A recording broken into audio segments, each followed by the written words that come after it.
नमस्कार, जय हिंद। तो बच्चों, मैंने लास्ट वीडियो में आपको बताया था अलकनंदा नदी से रिलेटेड सारे क्वेश्चंस आंसर्स। और आज मैं आपको नॉर्दर्न सिस्टम पूरा कंप्लीट कर दूंगा, तो इससे आपको भी एक ओवरऑल व्यू मिल जाएगा कि कैसे होता है। आज मैं आपको घाघरा नदी के बारे में बताऊंगा, गोमती नदी के बारे में बताऊंगा, उससे रिलेटेड कहाँ कहाँ से आती है, क्या कहाँ पर ज्वाइन करती है गंगा को, ये सब सारी चीजें आज इस वीडियो में क्लियर होगी। प्लस मैं आपको ब्रह्मपुत्र नदी की पूरी उसका जो फ्लो है वो बताऊंगा। ब्रह्मपुत्र नदी कहाँ से निकलती है, उसे किस नाम से जाना जाता है, इंडिया में कहाँ से एंटर करती है, फिर बांग्लादेश में कहाँ से एंटर करती है, फिर कैसे गंगा में जाके मिलती है और आखिर एंड कहाँ होता है, तो वो ब्रह्मा नदी का बताऊंगा। तो इस वीडियो में आपका नॉर्दर्न पार्ट ऑफ रिवर जितना सिस्टम है वो आपका क्लियर हो जाएगा। तो आइए एक ओवरऑल व्यू मैप देख लेते हैं। ठीक है, चलिए देखिए, ये एक ओवरव्यू है मैप, कोई एग्जैक्ट स्केल पर नहीं है, बस जस्ट आपको समझाने के लिए एक मैप मैंने ड्रॉ किया है। इसे समझते हैं क्या है।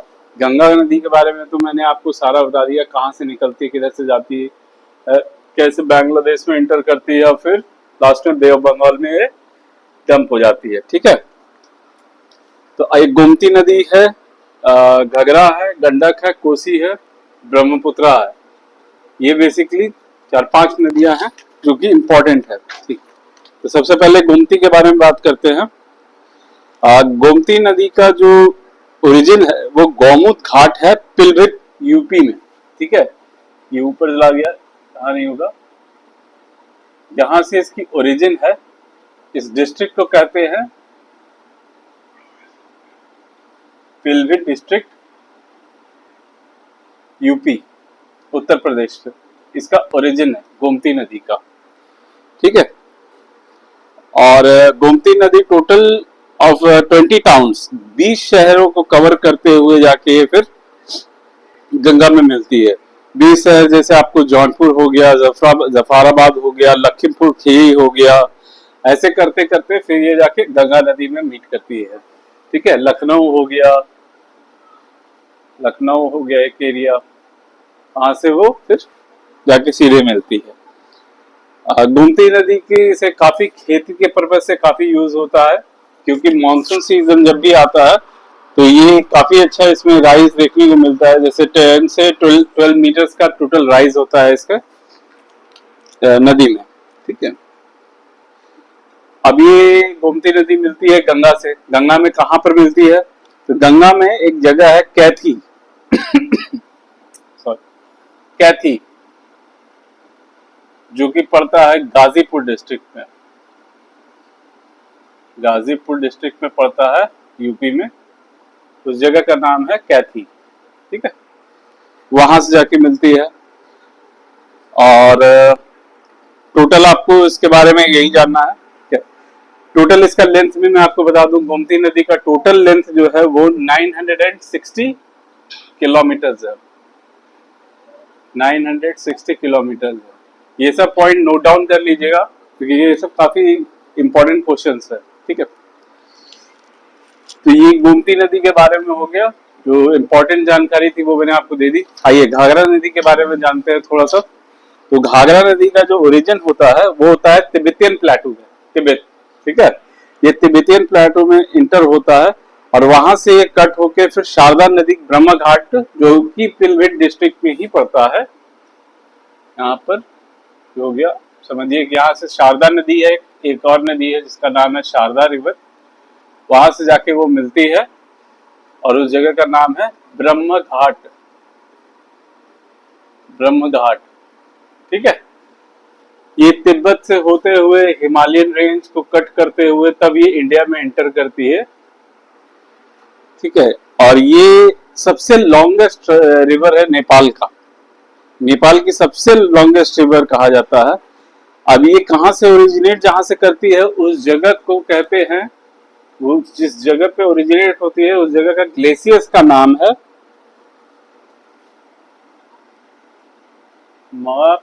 चा चुंगपो चुंगो ग्लेशियर्स, ठीक है।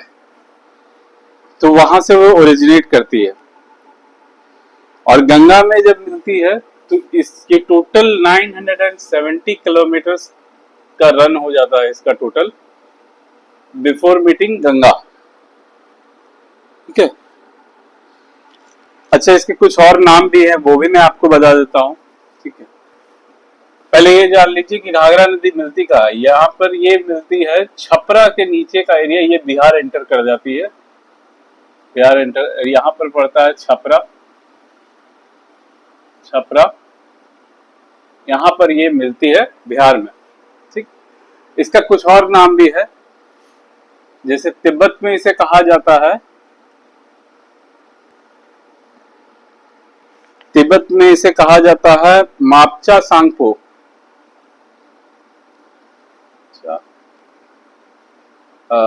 सांगपो। एक चीज ध्यान देने वाली है, यहाँ पर जो टी का वर्ड है वो साइलेंट होता है, ठीक है। ये साइलेंट होता है, नहीं तो इसे बहुत लोग टसांगपो पढ़ते हैं, लेकिन ओरिजिनली में टी यहाँ पर साइलेंट होता है तो इसे सांगपो बोला जाता है। मापचा सांगपो इसका अनदर नेम है, ठीक है, अनदर नेम है घाघरा नदी का। तिब्बत में इसे इस नाम से जाना जाता है, फिर इसे नेपाल में दूसरे नाम से जाना जाता है, ठीक है। आपको बता दूं मैं, नेपाल में इसे बोला जाता है कर्णाली नदी,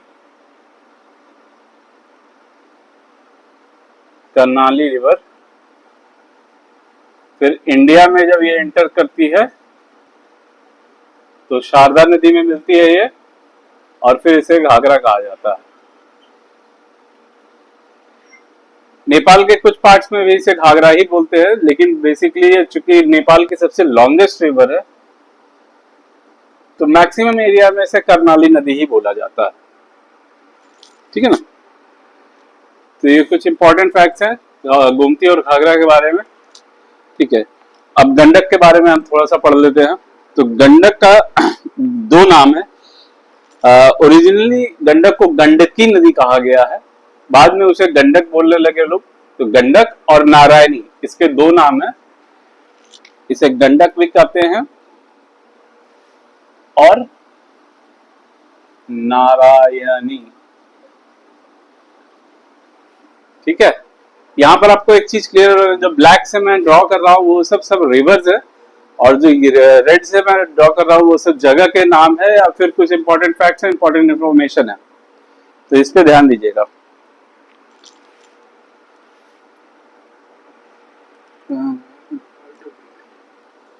अच्छा, इसका फॉर्मेशन कैसे होता है गंडक नदी का? नेपाल में ही हो जाता है।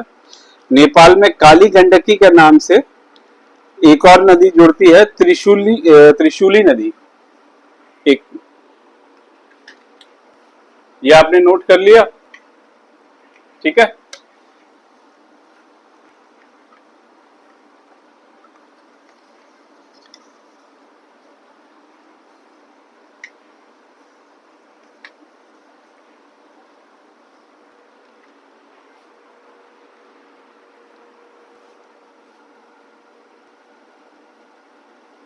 काली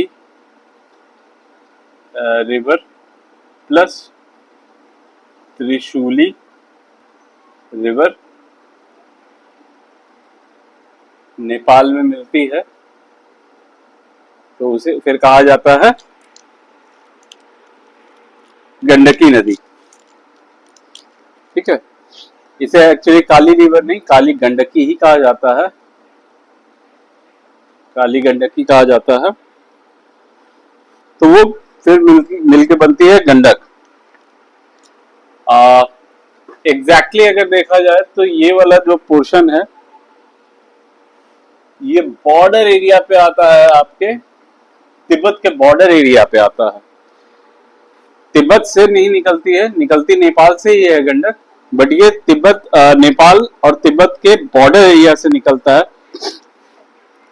जहां पर ग्लेशियर है, उस ग्लेशियर का नाम है नुबिन हिमाल ग्लेशियर्स। मैं आपको लिख के बता देता हूं।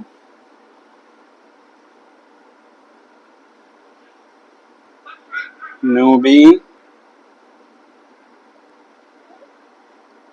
हिमाल ग्लेशियर। ठीक है, ये ओरिजिन है गंडकी नदी का। ठीक है,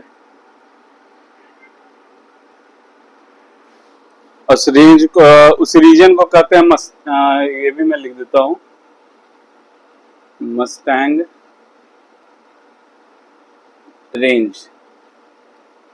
मस्टैंग रेंज, रेंज कह लीजिए या रीजन भी कह सकते हैं आप, मस्टैंग रीजन। तो फिर ये नेपाल से एंटर होती है, आपको बिहार में सीधे एंटर होती है, सॉरी ये एंटर होती है यूपी में पहले, यूपी के महाराजगंज डिस्ट्रिक्ट में ये एंटर करती है, इंटर्स इंडिया, इंडिया एट महाराजगंज, वहां से ट्रेवल थ्रू करती है फिर कुशीनगर, कुशीनगर ट्रेवल करती है, कुशीनगर के बाद ये फिर बिहार में एंटर कर जाती है, ये यूपी में पड़ गया आपका, ये भी यूपी में आ गया, फिर बिहार एंटर करती है, बिहार में जहां से एंटर करती है उस जगह को कहते हैं west Champaran, west Champaran, west Champaran यानी पश्चिमी चंपारण जिला। ठीक है, फिर वहां से ये आगे बढ़ती है गोपालगंज, गोपालगंज, फिर पश्चिमी चंपारण, ईस्ट चंपारण, ईस्ट चंपारण से होते हुए फिर वो जाती है सारण, सारण जिले में आती है, सारण से फिर मुजफ्फरपुर, मुजफ्फरपुर से फिर आगे बढ़ती है वैशाली जिले में आती है, फिर वैशाली जिले में आती है, वैशाली जिले के बाद ये सीधे मिलती है गंगा में, यहाँ पर सोनपुर के पास, आप कह सकते हैं सोनपुर के पास ये मिलती है। ठीक है, सोनपुर से पहले ही बोल सकते हैं, वहां पर वो मीट करती है। तो गंडक नदी के बारे में आपको इतना ही जानने की जरूरत थी जितना मैं आपको बताया है, इससे ज्यादा डिटेल आपको किसी भी एग्जाम में नहीं पूछे जाएंगे। यहाँ तक का क्लियर है? चलिए कोसी भी जान लीजिए, कोसी भी जिसे हम लोग सौरव बिहार भी कहते हैं, क्योंकि काफी बाढ़ वगैरह जितने भी आते हैं बिहार एरिया में मानसून टाइम में खेती काफी बर्बाद होती है, क्योंकि कोसी नदी का पानी 12 से 14 मीटर तक राइज कर जाता है।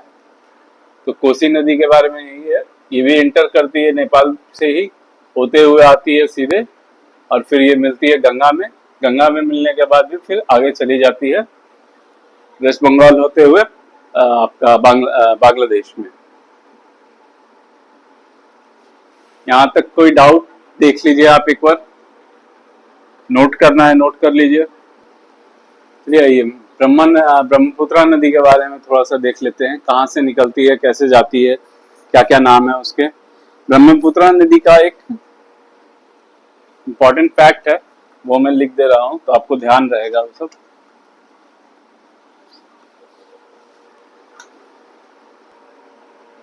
देखिए कुछ पॉइंट्स हैं मैंने लिखे हैं आपको, ये चीज समझिए। ये तिब्बत से फ्लो करते हुए चाइना एंटर करती है, ठीक है, तिब्बत से फ्लो करते हुए चाइना एंटर करती है, और ये 9th लार्जेस्ट रिवर है बाय डिस्चार्ज। बाय डिस्चार्ज का मतलब हुआ कि जितने भी सी या ओशियन में जितने भी पानी डिस्चार्ज होती है थ्रू रिवर, थ्रू लेक या थ्रू किसी भी इससे, तो उसमें 9th लार्जेस्ट रिवर है, मतलब इसका कंट्रीब्यूशन जो है वो इतना ज्यादा है कि वर्ल्ड में ये 9th लार्जेस्ट रिवर में आती है बाय डिस्चार्ज, और ऑल ओवर वर्ल्ड में ये 15th लॉन्गेस्ट रिवर है, इसका लेंथ जो है वो 15th लॉन्गेस्ट है। ठीक है, ये टोटल 2900 किलोमीटर सॉरी लॉन्ग है, 2900 किलोमीटर इसका लेंथ है टोटल। अब ये ओरिजिनेट कहाँ करती है वो मैं आपको बता देता हूँ। इसका ओरिजिन तिब्बत में है, जिस जगह का नाम है अंगसी ग्लेशियर से ये निकलती है, ठीक है। और इसे वहां पर कहा जाता है यारलुंग सांगपो, ठीक है। इसका ये रिवर का नाम भी है जब चाइना में एंटर करती है, यारलुंग सांगपो। तो नोट कर लीजिए, बहुत जरूरी पॉइंट है ये।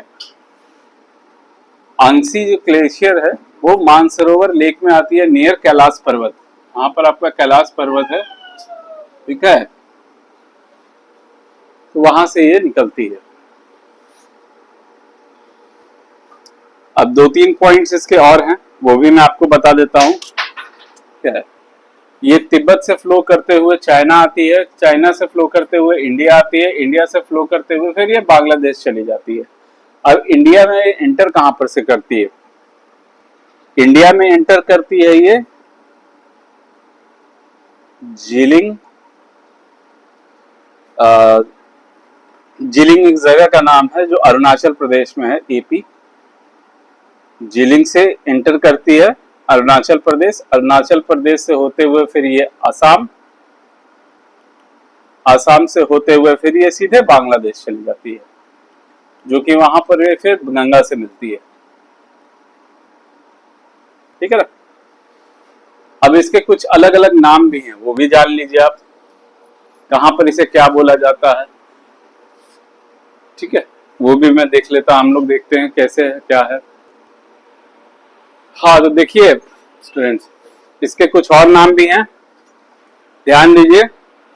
मैं बार बार नहीं कहूंगा एक चीज को, आप लोग को बार बार यही कहना पड़ता है, ध्यान दीजिए ध्यान दीजिए, ठीक है। क्लास आप लोगों के लिए भी है, मैं इससे सवाल पूछूंगा, क्वेश्चन आंसर में ये सब आएंगे बिल्कुल, ठीक है। तो ब्रह्मपुत्रा नदी को और किस नाम से जाना जाता है? तिब्बत, चाइना, यहाँ इसे यारलुंग सांगपो के नाम से जाना जाता है। अभी मैंने आपको बताया ये तिब्बत का एरिया हो गया, ये हो गया चाइना का एरिया, ठीक है। तो इसे वहां पर यारलुंग सांगपुर के नाम से जाना जाता है।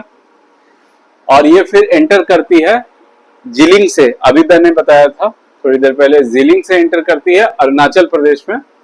अरुणाचल प्रदेश में इसे कोई कुछ पार्ट में दिहांग नाम से जाना जाता है, कोई पार्ट में इसे सियांग नाम से जाना जाता है। ये इंडिया में एंटर करती है तो इसे सियांग या दिहांग नाम से अरुणाचल प्रदेश में जाना जाता है। सिमिलरली वो फिर अरुणाचल प्रदेश से होते हुए आसाम में आती है, आसाम में इसे बेसिकली ब्रह्मपुत्र नदी के नाम से जाना जाता है। बस कुछ ट्राइबल एरियाज हैं या कुछ लोग हैं तो उनके अपनी लैंग्वेज में उसे ल्यूथ के नाम से भी जाना जाता है, LIUT, ल्यूथ, ठीक है। ये क्वेश्चन पूछ सकता है, इंपॉर्टेंट है इसलिए इस पर ध्यान दीजिएगा, ठीक है। ब्रह्मपुत्रा को आसाम में और किस नाम से संबोधित किया जा सकता है? तो उसे ल्यूथ कहते हैं, LIUT। अब वो बांग्लादेश में एंटर करती है तो उसका नाम हो जाता है जमुना। कंफ्यूज नहीं होइएगा, ये इंडिया वाला यमुना नहीं है, ये जमुना है, जे से जमुना।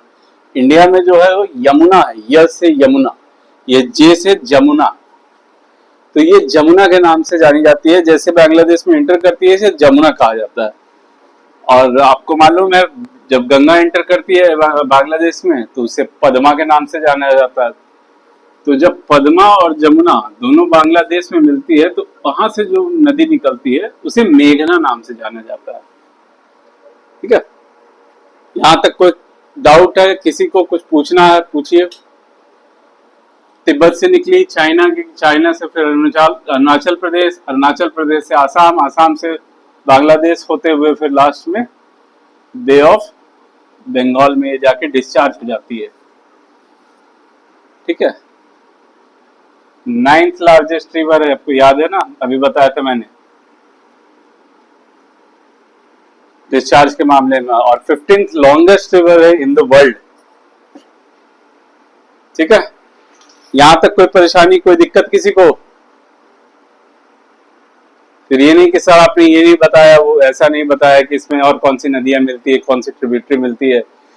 ब्रह्मपुत्रा नदी में छोटी बहुत बड़ी बहुत सारी ट्रिब्यूटरीज मिलती है, ऐसा नहीं है, बट वो सब बहुत इंपॉर्टेंट नहीं है। जो इंपॉर्टेंट पार्ट है वो मैंने आपको बताया है। अगर आपको चाहिए कि उन ट्रिब्यूटरीज का नाम भी मैं आपको बताऊं तो बोलिएगा, तो मैं एक सेपरेट वीडियो बना दूंगा उसके लिए, बट वो बहुत इंपॉर्टेंट नहीं है। वो rarest of the rare case में पूछा जा सकता है। ओके, पूछ लो क्लास, तुम लोग को भी कुछ पूछना है तो पूछिए। सर एक बार फिर से ओरिजिन बता दीजिए। ओरिजिन, ब्रह्मपुत्रा नदी की ओरिजिन जो है वो तिब्बत में होती है। ओरिजिन इसका यहाँ पर होता है, उस जगह को कहते हैं मैप्चा चांगपू ग्लेशियर। ये यारलुंग एरिया में पड़ता है।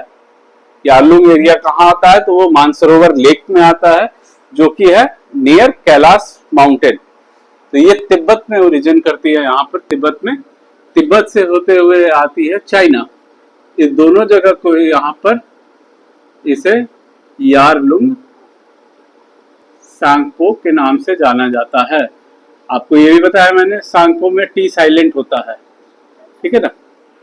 तो यहाँ से इसका ओरिजिन है, चाइना एंटर करती है, फिर अरुणाचल एंटर करती है तो दिहांग या सियांग नाम से जाना जाता है।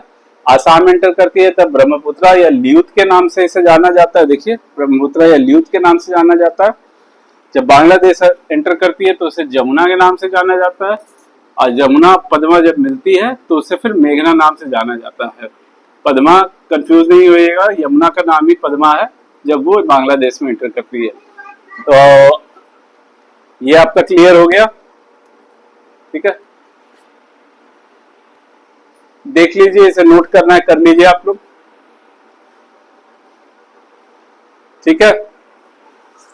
चलिए, आपका northern river system of India मैंने कंप्लीट कर लिया आज।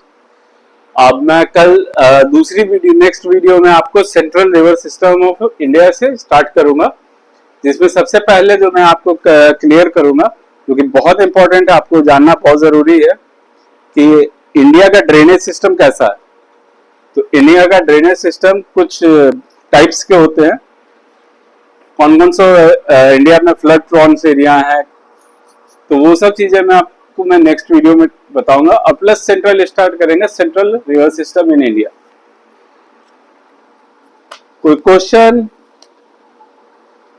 कुछ पूछना हो कमेंट में पूछिए। ओके, चलिए, जय हिंद।